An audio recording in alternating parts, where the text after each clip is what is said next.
Zay ny eo amin'ny taranja baolina lavalava fa ivadika eo amin'ny taranja basketball tsika izay andray lalao iraisam-pirenena sy andray fivorimbe iraisam-pirenena ihany koa ao anatin'ity taranja ity.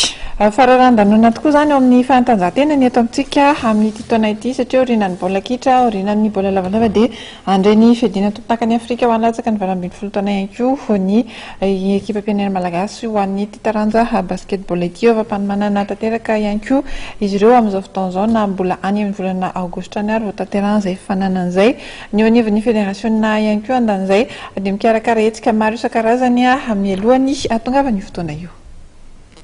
Fararan-danonana eo amin'ny tontolon'ny basketball eto Madagasikara amin'ity taona ity.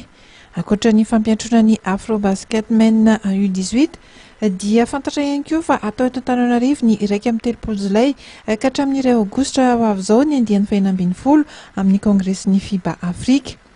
Hodinihana eny amin'ny CCI vato amin'izany roa andro izany ny fomba ampandosoana ny taranja basketball aty Afrika mandritra ny efataona manaraka.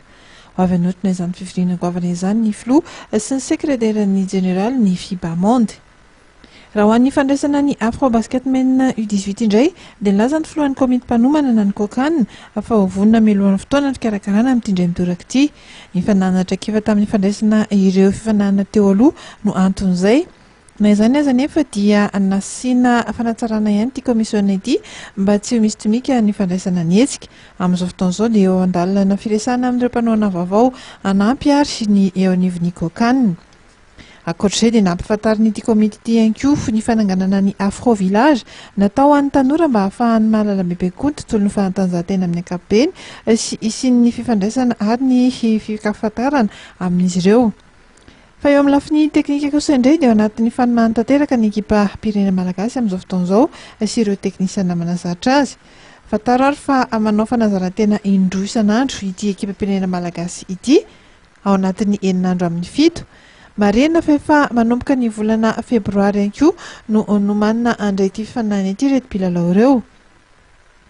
Ho avy anatevina arana azy ary atsoatsy ny mpilalao ravinahitra ny ampita dia ikany sy Yann avy any Frantsa. Ity faranty izay vao ohatra mpilalao mendrika indrindra nandritra ny RNS farany teo. Raha ny tokony ho izy dia tokony andeha andrato lalao any Espagne reto tanora malagasy reto amin'ity farany volana ity noho ny tsy mbola fahampiany eto manana nefa dia tsy mbola lasatra eto. Oson'izay dia isy ny fifanana ekatron'izy ireo amin'ny ekipan'ny gendarme BC sy ny COSPN ary ny fandrefiala ny 17 ka hatramin'ny 17 Meo avy izao etsy amin'ny kianja amin'ny tafon'ny Mahamasina. Izany dia tafiditra indrindra amin'ny tournoi international izay atongavany ekipa zazavavin'ny ASC Portoise avy Atsila Réunion. Ny ekipan'ny MBTOL sy ny JCA ary ny fandrefiala kosa ny fandona amin'ity ekipa vahiny ity. Amin'ity fanana resam-pirenena ity ihany koa no anaovana ny fampifondroana sy ny fitiliana voalohany ny ekipa nasionaly vehivavy hiatrika ny lalaon'ny nosy amin'ny taona ho avy. Ary farany dia nampahafantariny mpikambana anivon'ny FMBB tetsy amin'ny lapan'ny fanatanjahantena ny alarobia teo ihany fa atao any mahazanga ny 1 Mey ka hatramin'ny 9 Jona ho avy izao ny fiodinana voalohany amin'ny fiadinana ny tompon-daka nasionaly ho an'ny Skadi NA.